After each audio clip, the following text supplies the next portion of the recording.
Hello, everyone. I am back after a long hiatus. Um, a lot of things have been happening. Um, some good, some bad, and some just completely crazy and totally fucked up. But we'll get to all that because I'm just gonna make time for it today. I'm just really gonna make time for all of it today.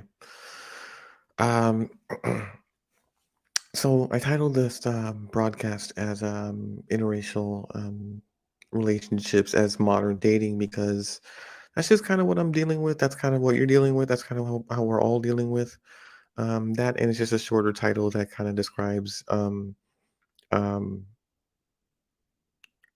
what we should be not only talking about but discussing and trying to figure out all the pitfalls and um, death traps, things like that that people are going through. Right now, during the past few weeks, I guess I'll just catch you up on why I've been missing. So I took a break from doing live streams because sometimes I do some live streams and maybe there's a few people that do watch after I actually post my broadcasts and stuff like that. So that's kind of why I keep doing it, but I think I wasn't getting very much live viewership. So, I mean, for a newer podcast, that's going to be understandable until you get your name out there, things like that. But I was working on some other projects because I am an engineer. So when projects come into my head, I kind of want to execute them, plan them out, things like that. That and I learned a lot about myself these past couple months as well. I found out that everyone has an identity now. An identity is just a thing that you can kind of claim is yours, right? So I go around YouTube and I'll watch, as one does in 2023. And I'm looking at these videos describing these personality types. Um, and I kind of find myself um, with some personality traits. Some is a little bit of alpha, some is a little bit of beta, but I never felt that I was either, one or the other 100%. I always did think that I was somewhere in the middle, and so I found that somewhere in the middle in the language of the Sigma male. Now, the Sigma male identity is, a certain type of personality type that's, more supposed to be more sophisticated, educated, can thrive in solitude because you're most likely to uh, spend time in thoughts, solving problems, a problem solver, a complex problem solver. Also, there are reasons why sigma males are a threat to alpha males and gain natural trust and leadership among their peers, which threaten the alpha male, and then a whole little power struggle ensues, and then depending on how how big you are or what level you're on or what status you have in the hierarchy as far as business, either sometimes the alpha male goes or the sigma male goes. So I've lost a lot of those battles. There's some battles I won, but there's a lot of those battles I lost. But anyway, besides finding an identity, I found out a couple more things, right? I found out that um, that when you're a man, like when you're in a relationship, you can fall into certain roles and all of the standards in the world that you want or all the demands that you were looking for in another person or that person um, falls by the wayside when you meet the right one, when you meet your person, right? Your person breaks all your fucking rules. Your person does everything to annoy you. Your person, if you're a good driver, doesn't know how to drive for shit. Your person is messy even though you're clean. Your person can be the complete opposite of you, but you love them anyway. There's something about the relationship um, that is so much more positive, that kind of overrides or supersedes all of the tiny little negative things that your quote unquote person does. For me, so I found a person who I have a uh, relationship with for over, I want to say 14 years now. Let me make sure I got the math right because we're talking 2009. So about 2009 till 2010 to 2023, 13, and then yeah, okay, good. Um, so that's a give or take, right? And we met in 2009. We got to know each other. We were colleagues at work. Um, when I saw her, I didn't know what to make of her at first. She was very quiet, very conservative, very reserved, didn't talk to much people. Um, she had joined with her friend. That was a guy, her guy friend. We were all in training class, just learning on how to do the job, what are the rules and regulations. Sometimes we'd have some theoretical discussions or some discussions on society, as young people do when they're at a new job, and they're getting to know everybody and they want to know everybody's opinions, and you can get into the back and forth in between lessons, just things like that. So the opinions that I gave out were very strong. I mean, I think long and hard before I say something that everyone really needs to hear. So this is what she kind of told me, like, drew an attraction to me anyway, specifically. It's not the way I spoke my mind, it was the conviction in the way I do it. Um, and then she because certain people when certain there are certain people when you're talking in a room full of people, there are certain people, and I never understood this until I started researching on what a sigma male is and how they move. I didn't know this, but there are places where I just don't. I take it all in, and um, and then I have something to say, but what I have to say tr- trumps or triumphs over a lot of other people's conversations. For instance, in 2012, we were talking about healthcare. Actually, 2010, I believe. 2010, 2011, we were talking about the passage of the Affordable Care Act. We were talking about healthcare. Um, we were talking about the revisions. We were talking about whether it's good or bad for business, and it's hurting businesses. Your healthcare plan's going to kill businesses.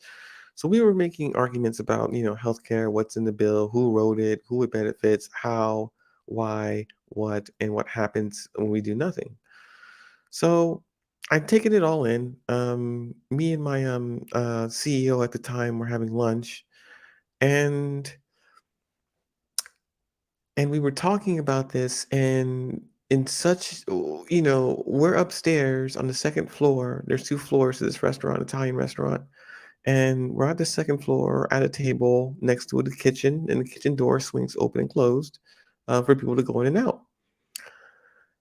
So what happens is when I start making some points, and I make some points from like a liberal standpoint, I guess. Uh, and I start talking about, okay, well, you're paying for the emergency room care anyway, whether you like it or not. So don't you, I mean, since you're talking about accountability and self accountability, wouldn't it be easier if they just had their own insurance, to which whether or not they had money to pay for it right then and there, they can just charge the insurance and then just get off of your tax dollar? So, um, so I laid that down. I laid some other types of pipe down, intellectual piping, and um, and one day, I was taking the bus because this was before I had a vehicle. I was taking the bus home, and one of the guys from the kitchen from the restaurant and where we ate told me, like, "Hey, I don't know if you know this, but a lot of people like like to hear you talk." And then um, when we're waiting on other tables, like some of us are waiting on other tables, sometimes the door swings open and then you're loud enough for all of us to hear you. And then when we hear you, like everyone stops their little bantering and they listen to what you're saying because everything that you say isn't talked about um, in the restaurant. So I'm like, huh. I'm like, okay. I'm like, oh, well, I'm sorry. I'm taking this as I mean, he was paying me like I guess a compliment on, my ideology and how I express it and how I'm clear and how I have my facts straight. But what I took it as was, oh, well, hey, look, man, I'm sorry. Like, I get a little passionate and carried away. I get a little loud sometimes. So, now on, I'll just keep it down. And, I'm thinking, hey, I'm too loud. I'm too rude and boisterous. That's how I'm taking it, but that's not what he's telling me. He's telling me, so he keeps telling me, he's like, "Oh, no, no, no." He's like, "No, that's not the problem." He's like, "The problem is we don't like there's no one that we hear articulate the points that you articulate counter to what we get to hear all day. We hear conversations all the time, but we don't get to hear something like you say. Like the things that you say, we don't get to hear that every day." So I'm like, "Oh, okay." And he goes, and before our bus was coming, he's like, "I'll tell you something else." He's like, there are other tables that listen to you talk." And I'm like, I'm, I'm like, wait a minute, what? What are you talking about? And I'm like, he's like, we'll sometimes go to other tables that are upstairs with you guys. And, sometimes we're taking orders or we're checking on whether or not they need anything, water or something. And what they'll do is sometimes they're in the middle of a discussion or talking to me, and then they want me to be quiet because you're saying something and they want to hear it. And I'm like, and and I'm just kind of like taking it all in. And he's like, and I'm like, so another table might be able to kinda sorta hear what I'm saying, and what you're saying is they want you to stop talking in order to hear what I may have to say. He's like, "Yeah." And I'm like, "What?" So I found that kinda strange. Him telling well, not him telling me, but the fact but the, just the fact. I mean, I'm not the type of guy that thinks that when I speak, other people should just shut the hell up and just listen to what I have to say. I mean, I get my 2 cents in, right? But if I try and get my 2 cents in, it better be a good real 2 cents. It better not be on no BS. I mean, I do the BS at the end of it, but, so it's just kinda crazy. But anyway, let's get back to the story. So the girl that I'm talking about that I, recently, um started talking to again. The main story is we're in class and she's intrigued with how I deliver, just my natural, I guess, ability to just discuss something or drop some knowledge or any facts or whatever. Um, just because that's just, uh, I guess, if you look at the Sigma personality, you'll understand it better. You'll understand me better as well. And so me and her get to talking. And we have some things in common. It's usually the light banter back and forth. Um, she's of Latin descent, so Mexican from border city, and me being from San Antonio. I mean, uh, not that we're a perfect match, but been around the Latin community all my life. So um, we spent a few weeks talking about everything. We would go out after our job. We go hang out at a bar. Um, hang out after that, and then sooner or later, I kissed her, and then we started, just making out, and then from there, we made it official that we were, kind of dating exclusively. I remember and I'll say this story again. It's just So this girl, she's into reggae, right? She's into m- reggae music anyway. Big fan of Marley. And that was one of the things that kind of, I told her, hey, my dad's Jamaican, right? I am Jamaican. I'm born here. I just don't have like, I just don't speak patois. And I don't have that kind of accent or swagger.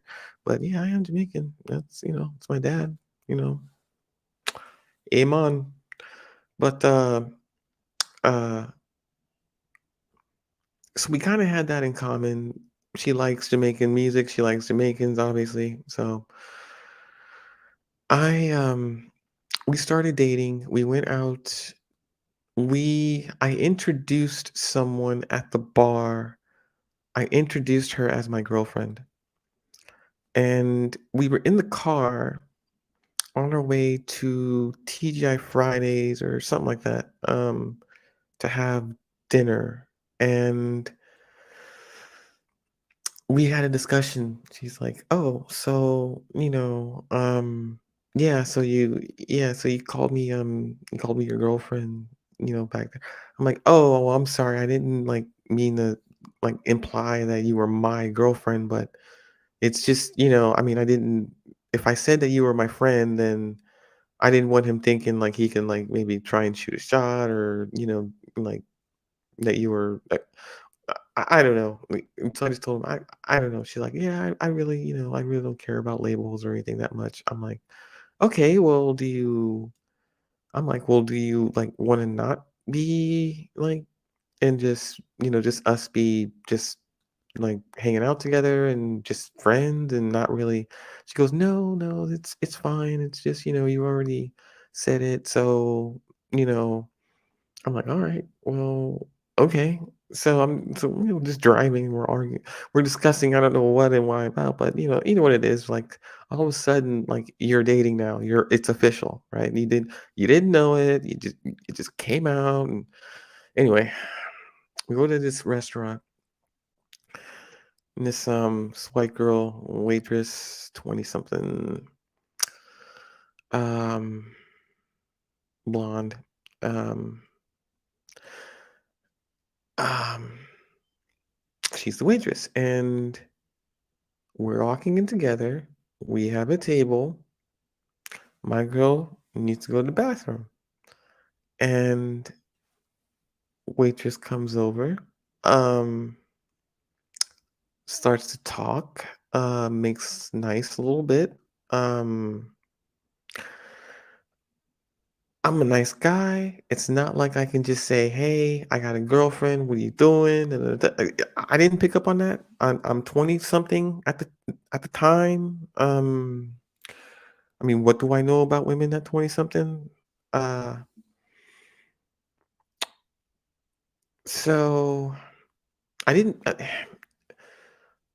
She's like, I told her, hey man, I went to like Marley Fest in Austin, like not even 2 years ago. It was a blast. I plan on going back. She's like, oh, Marley Fest. I'm a big fan of Marley.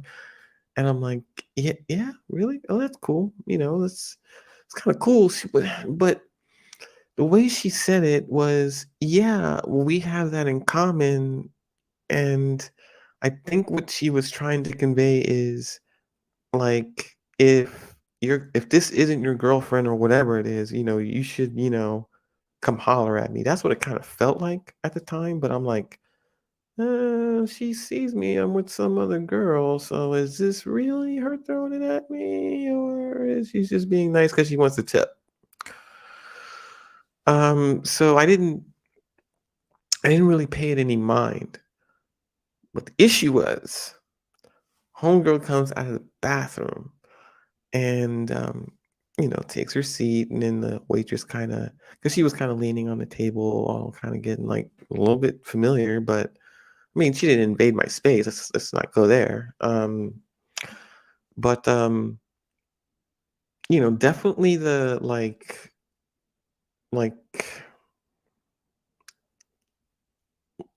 I should be your date kind of thing, and I'm like, yeah, but you're the waitress, so I mean, can't really switch you out. I mean, which is what I kept now, now that I'm thinking about it in retrospect, now that's kind of the impression I got, right? So, girl sits in the bathroom. I mean, comes out of the bathroom, comes and sits down, and then it's just kind of giving me this like, "What are you doing talking to this chick?" Look, and I'm like, "Oh yeah, she's this waitress. She's just like she wanted to get us drinks. I wanted to know what you wanted to drink. I didn't want to presume to know what you want. I didn't, you know what I want? I want sweet tea. What do you want?" And she'll say whatever. And I think go the water with a lemon or something like that. And so she gets our drinks and comes back, but she's like when she goes to get our drinks, she's like, "Oh, hey, so what were you guys talking about?" I'm like, "Oh, yeah, yeah, yeah. I told her that I went to like Marley Fest in Austin in 2011, and she said she was kind of like a fan of Marley too, a little bit. And she's da da da da da, and she's like, "Oh, she's a Marley fan." And I'm like, "Oh, did I just no, no, no." And so she comes back to the table, and she's like, "So this whole conversation ensues around Bob Marley and his family, and who knows what track on what album, and this is like, what?" I'm like, no. It's like the waitress and the girlfriend just it was a polite, um you know what it was?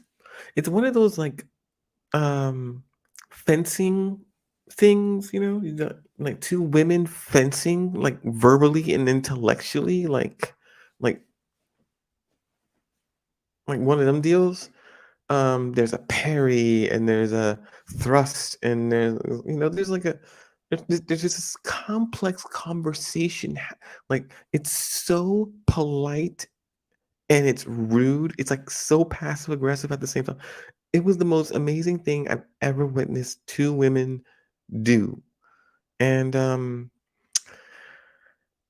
and we got the order was ready. We got our food and ate it. And we left. Of course, I had to put my girl in the car at the time so I can properly leave a tip and just kind of, yeah, here's a 20, like please don't mention this to your boss or manager or something.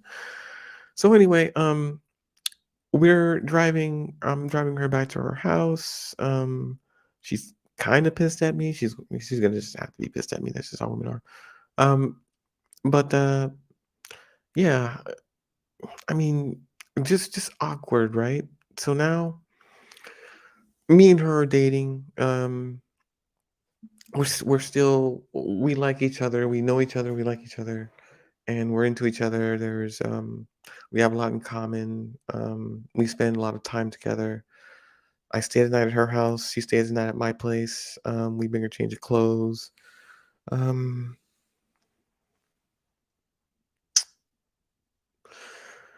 One thing about her that I'm going to say is that we had something I don't think many couples have. And what we had was a relationship that I felt became a marriage. And let me elaborate on that. So there's this movie, an old school movie called A Bronx Tale, made in the early 90s.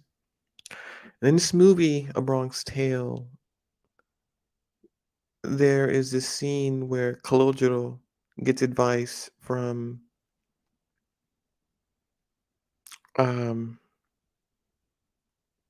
from his mentor, right? Uh, and the advice was, if you open the door for her and she doesn't reach over and lift up that tab to unlock your door, thumper. thumper fast because it meant that she was so narcissistic to have you open the door and have you open your door without unlocking the door to make it your life that much easier. The message was it was a test. Is this woman narcissistic? She either is or she isn't. And what the mentor said was, you only are allowed 3 great women in your life, 3. And, you can tell whether or not a woman is great by this test. So,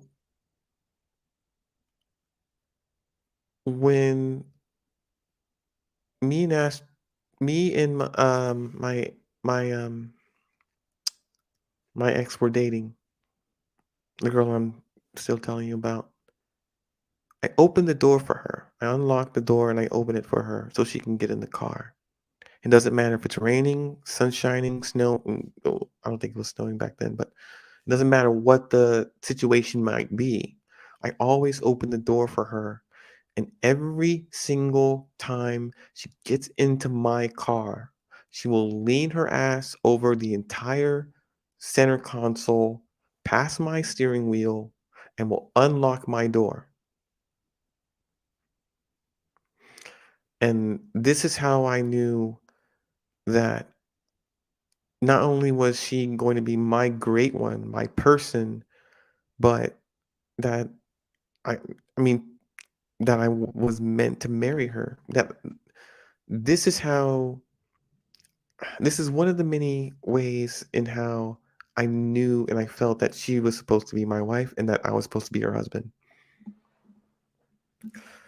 So the kind of relationship that we had besides that test that I was describing to you was that it was one of touch. We have in touching someone, you exchange energy, some big, some small. Uh, the energy that she and I exchanged was beyond extraordinary because we were able to empathically feel each other um, to a deeper extent than any other two strangers we've ever had to touch before. So we called this magic.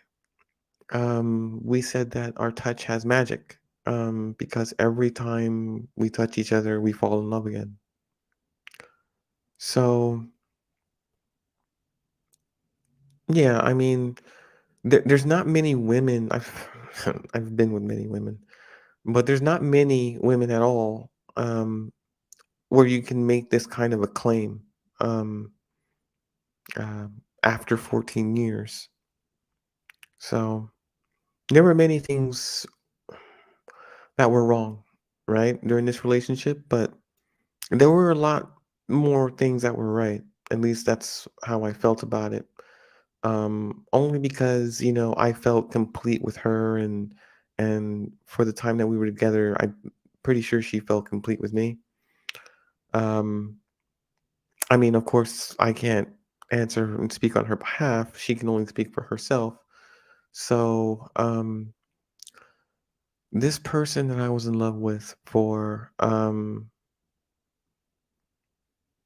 don't know, deeply in love with for a while, left, right? We've been in several relationships. We've given each other several chances, right? But it just hasn't worked out. So recently I started talking to her again, and I mean as recent as January of 2023.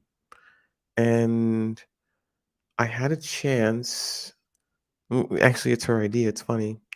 I told her about what I was doing. I told her about my podcast, and it was her idea to record a conversation between us so that just to provide content and context. Um, so I recorded about 30 minutes of us talking about why she left me. hopefully, why she left me, what went wrong in our relationship, what was she going through, what was going on, why she didn't let me help her. There were answers that I needed, and these answers helped me with closure. Even now, because recently we got into an altercation, um, because her and I were spending a lot more time together. She was spending the night at my house, I was spending the night at her place. We hadn't gotten physical or anything. We were kind of getting reacquainted as friends, even because she's been on her journey, I've been on mine. But apparently, she's been through a lot more traumatic experiences than I have. Um, and that's really affected her behavior and her perception on life. And it's because of that she's developed some defense mechanisms. One of them is lying. So whenever she can't be honest about, her sexuality or what her sexual preferences or what she wants at that moment, what she'll do is she'll lie. Um, Me being my age, and having my history, I know what a lie is, and I know why you would lie. But the point was that this is all over text, by the way. Um, so I have said I thought I had text, but I deleted and erased them. They were quite too painful to read. But yeah, there's just a lot of pain here. I mean, this is when like what do you do if the person that you want to spend the rest of your life with, like lies to you? I mean, no, I deleted the text, but I had them sent. I sent them somewhere just in case. So let's give you the context. The context of this text message is of said woman who I've met in 2009, and started talking to me again, and gave me the interview, closure interview, I'm going to call it, I guess. Shortly after we got into it, over me calling her out. So I will read her part. Um, this is a Tuesday evening while I'm at my desk. Um, Actually, it's 1 week from today, I believe. 1 week from today. Ah, she calls my phone and says, "What are you doing?" I'm like, "Nothing, just sitting here in front of my computer working on stuff." She asks, "Well, I'm gonna go home. I didn't know if you wanted to come over and stay the night and hang out." I said, "Sure. Yeah. Let me get my stuff, and then I'll head over there. I'll call you when I'm heading over there." And she goes, "Okay, I'll be here. Bye." So we hang up the phone. I get my stuff. She calls at 9:58 p.m. 9:58. So at 10:20, she texts me and says, "Are you on the way yet? I'm getting ready to go to sleep. I'm tired. Um, we should hang out tomorrow." Now, this is me in the car already driving to her. I'm already in the car right now. Do you want me to turn around and go home, or do you want me to just hurry up and get there? and said, she says, "Up to you. I'm going to sleep inside of the hour, and this is at 10, um, 10:17." So what we're talking about is from 9:57 to 10:15. She's telling me she's tired and she's going to sleep inside the hour and for me not to go over. I said, "You want me to I'm in the car on the way to you right now, and you want me to turn around and go home?" And her reply is, "Yeah, I'm exhausted. Been a long day. Tomorrow's better probably. We can have coffee with, her friend if you're free. Thought you were going to call before though. Didn't hear from you. Got sleepy. But I think I'm free a bit tomorrow, I think." This is now 10:27. She called me at 9:58. I said, "Good night." I'll use their name, of course. She says, "Good night, safe travels, TTYL, talk to you later, or mañana."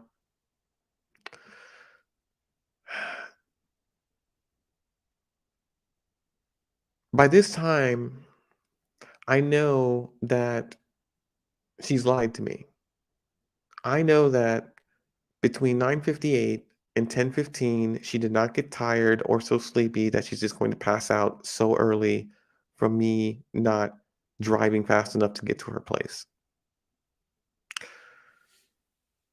So someone had to have text or called or just straight up came over or presented an opportunity to which she can either do what she needs to do what she wants, get a nut, get dick down, doesn't matter. Orgy, I don't care. The problem is that she lied to me. She's not going to sleep and she's not sleepy. Um, so continuing the conversation, she texts me. Of course, I didn't text her or call her the next day. I needed time. Um, Morning, happy Wednesday. It's at 9:11 a.m. Homegirl and I both had things come up, so we're not meeting for coffee today after all. This is an hour later at 10 a.m., 10:18 a.m. Still no reply from me, of course, because I'm not interested and I'm just kind of pissed. So,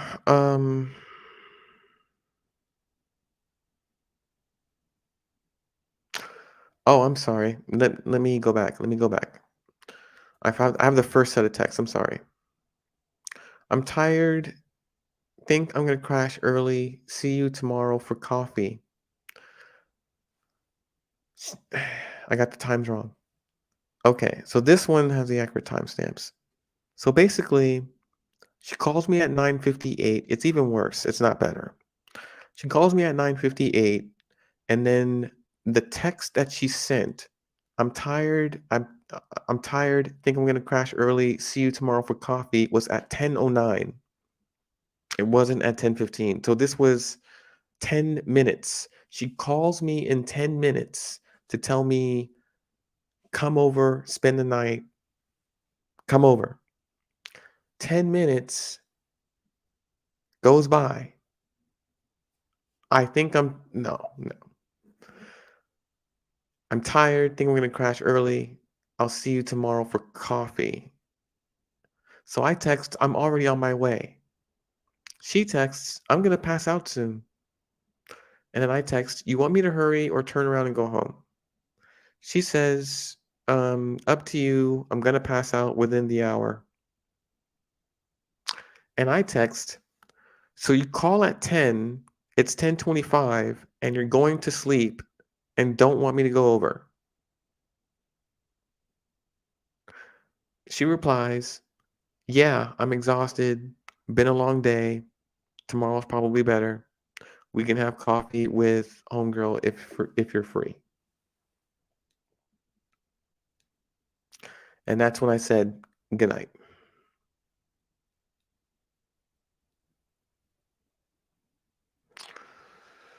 So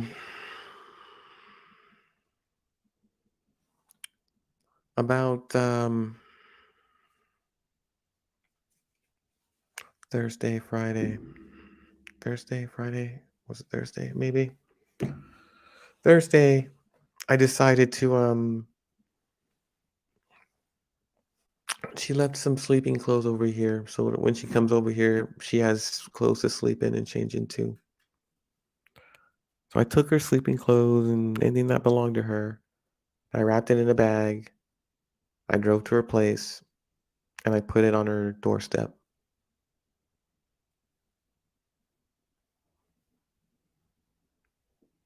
And from there, I was kind of just like done. Um, Only because if she can be interested in me for an entire week and then at the drop of a dime within 10 minutes, like blow me off and change her mind and lie to me for whoever, whatever reason, then she'll repeat this pattern. If she can lie to me and get away with it the first time and not be honest with me, then she'll just keep doing it. And I'm just way too old for the bullshit. I'm just way too old for it. I mean, I called her out on her lie right then and there. Now, I deleted the text, of course, because seeing the messages are still triggering, but I mean, you really should have seen what I wrote. Um, I told her if she were bold enough to lie to my face and not be honest with me, then it means I told her, I told her it doesn't matter what I have, you know. I mean, if you can blow me off and lie to me for just to be with somebody else or spend time with somebody else, then it means that you're unworthy of everything I have. You're unworthy of me and everything I have. And that you're happy where you're at. I can't make you happy. You're already happy. And I just kind of left it like that.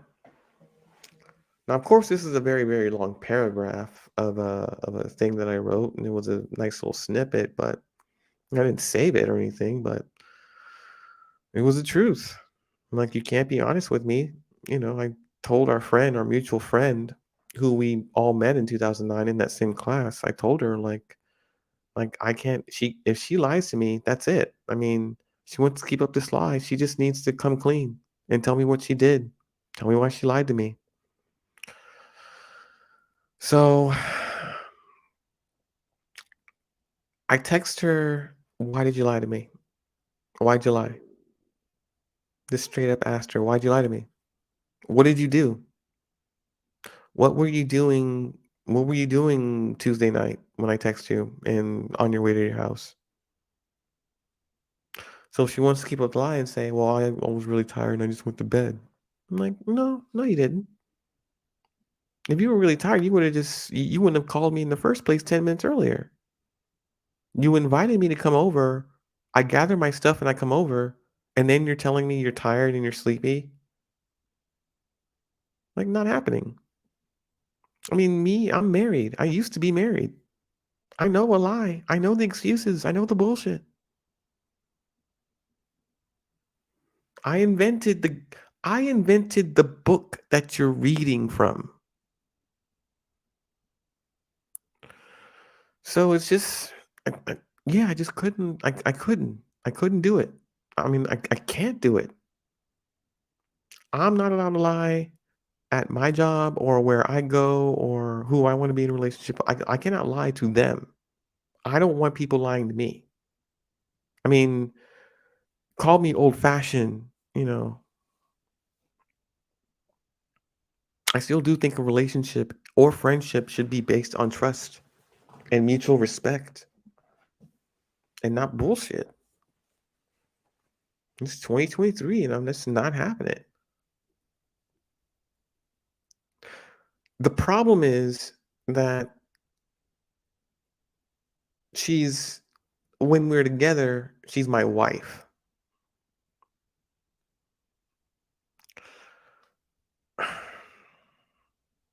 and I still, like, feel like she's my wife, even now. She's the only person that I felt like a husband to, that I could be a husband to, and it sucks because she's with the lying, it's just so proof positive of the toxicity that she's been through and that that's just filled her head and her soul and her heart. I mean, a psychologist, a shrink, it's not a Dr. Phil that I need. It's I don't know if it's a Iyana either. Maybe more of a Dr. Drew or something. You need someone that knows how to break through a person's delusion and shake them to their core with a strong dose of reality.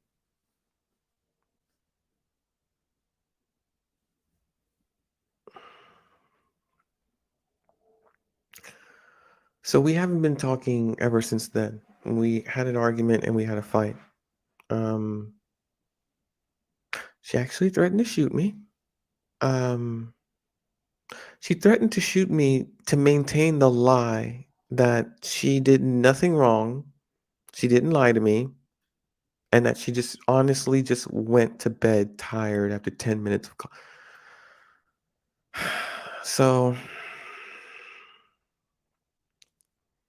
I mean, game recognized game, right? I can't go back and change it, but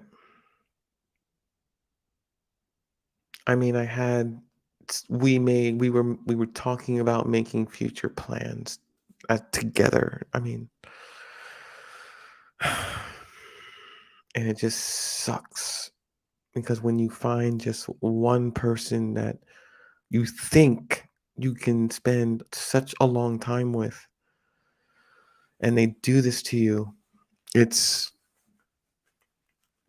it's beyond maddening because it's like you're supposed to be my wife. My wife doesn't act like this. My wife doesn't lie to me. And my wife would admit when she's wrong and move past it and just grow and get the hell over it. And the fact that she can't do that, it just leaves me so incredibly screwed.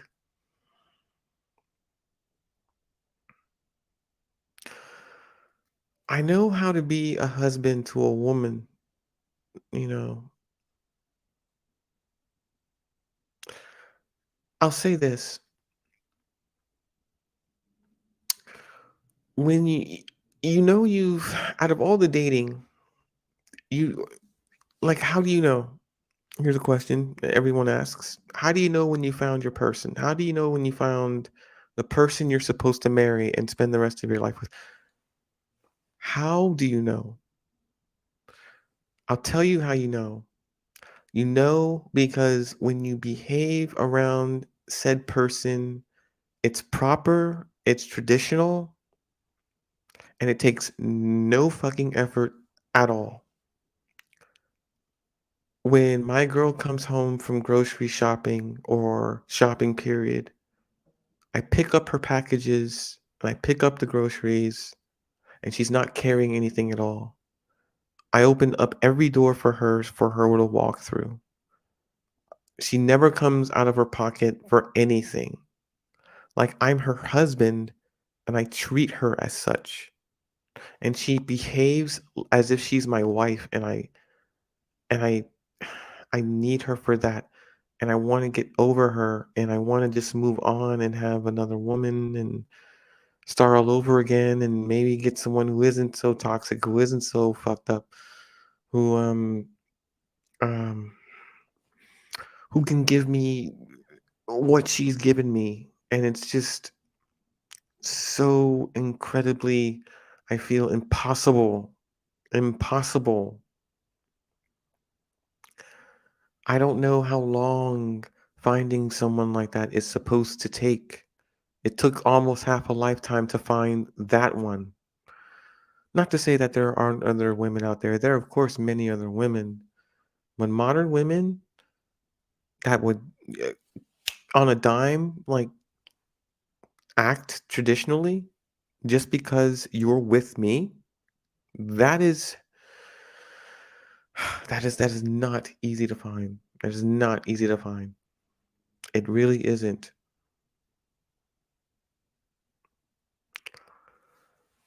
Um,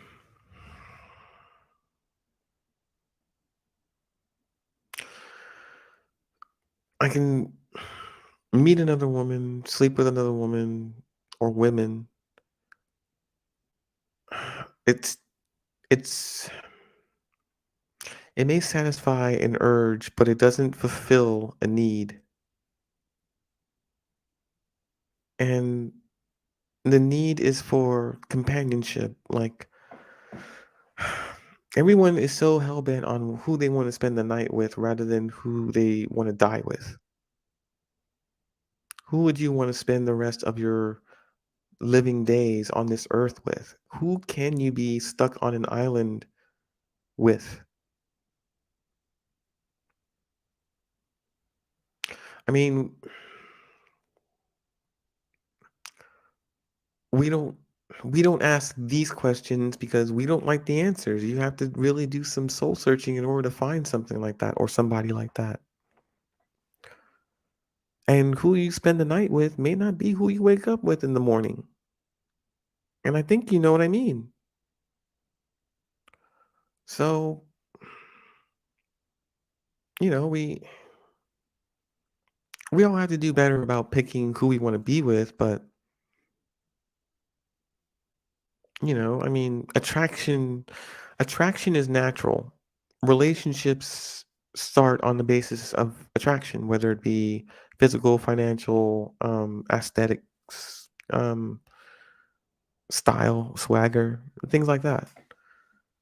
But a relationship that grows from that, a friendship grows first, getting familiar, maybe going out on a few dates, maybe polite conversation, maybe a coffee date, right? Movies, dinner, whatever.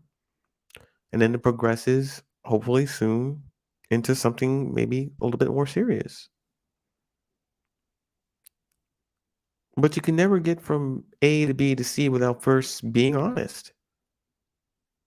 It has to be built on something. It has to be built on some kind of trust. It can't just be built on a bunch of lies that you've told each other and then hope like either one of you find out. That's not going to work.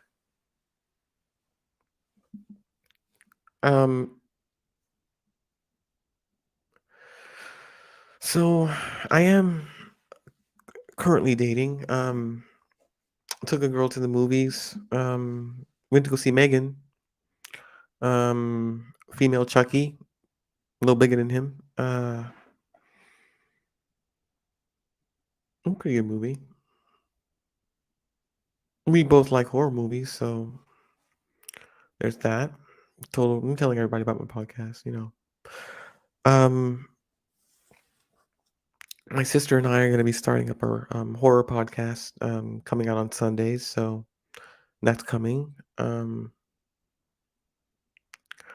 What else has been going on with me?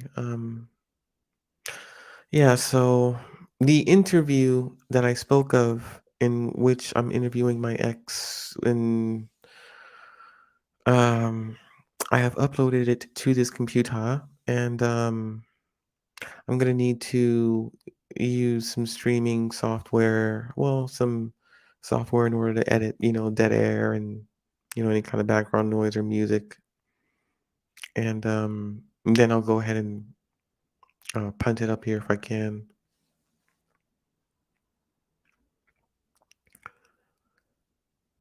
It's quite an interesting interview because in my hearing of her voice, she's calm, she's rational, she's ready. In this interview, my ex-girlfriend is ready to talk. My ex-girlfriend left me multiple times for just reasons, her reasons. I never got any closure from that. And she's broken my heart, multiple times. She, you, a woman can only break your heart if you're in love with her. It sucks. It sucks being that one guy she can just like rip your heart right the hell open. And there can be a hell of critics talking about, well, it's your fault, you love her, you should just dump her, move on. Doesn't happen that way. Like when you're in love with a woman, it doesn't happen that way. It doesn't. There's no switch you can flip off. There is no you can't get away from her far enough. You can be on vacation on the other side of the planet, like balls deep in some uh tank from Prague or something like, or in Amsterdam. Like you can run, but you cannot run from a feeling. Um, you just can't. You can't help who you fall in love with either. You can help who you love to an extent, but who you fall in love with, no, no. They wouldn't call it falling. Hence the falling part. When you fall, you don't mean to fall. Um, Falling just happens. But I mean, she's she can be great. This is the woman that I want to marry. If it requires me going to counseling, if it requires us going to counseling, I don't care. If it requires us, like, I don't care about the hoops. I care about this woman, like this one woman. You know why I can't let her go? You know why I can't let her go? You know why I can't let her go? You know why I can't let her go? Because every time we're together and every time we spend time together, w- we become a married couple. We become marriage, what a marriage is. I have no When I walk out into the world with this woman, I have no sexual desire or inclination to check out any other women because I know I've got the best one. And I felt that way for the entire time that I've known her. I've dated attractive women before, like, but with her, it was more than that. I mean, it just was. We did live together. We had a life together. She would cook. She would clean. She was by all counts a housewife at one point. I went to work. She stayed at home with the kids. Um, I come home. She'd have a nice blunt rolled up for me. Um, she cooks breakfast. She cooks dinner.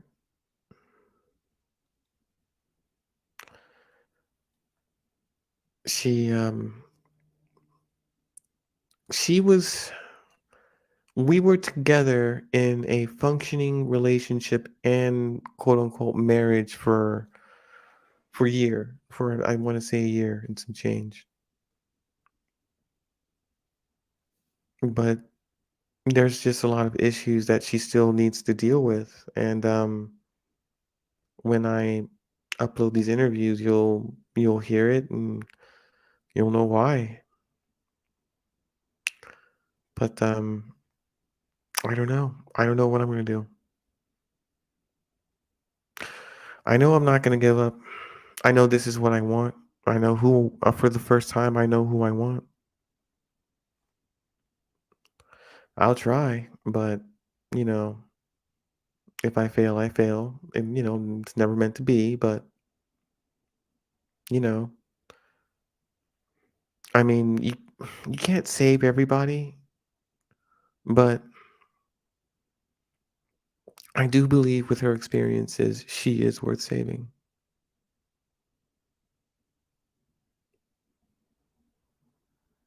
I have a castle, but I don't have a kingdom. I don't have a kingdom because I don't have a queen that sits beside me. So, everyone, good luck out there in the dating world. Um, I'm still out here doing my thing. I'll try and jump back on every now and again, try and have some guests. I'm gonna start another channel that's just for horror movies and things like that. Um, I'm gonna also invite some people on here that say they want to do the podcast. So I'll probably send out some invitation links to the stream. See if they want to hop on, say hello, things like that, tell their story. So it won't just be me, hopefully. But just hey, just keep coming back, tuning in, hearing what I gotta say, hear me talk my shit. We'll see what's up. And I will catch you all later.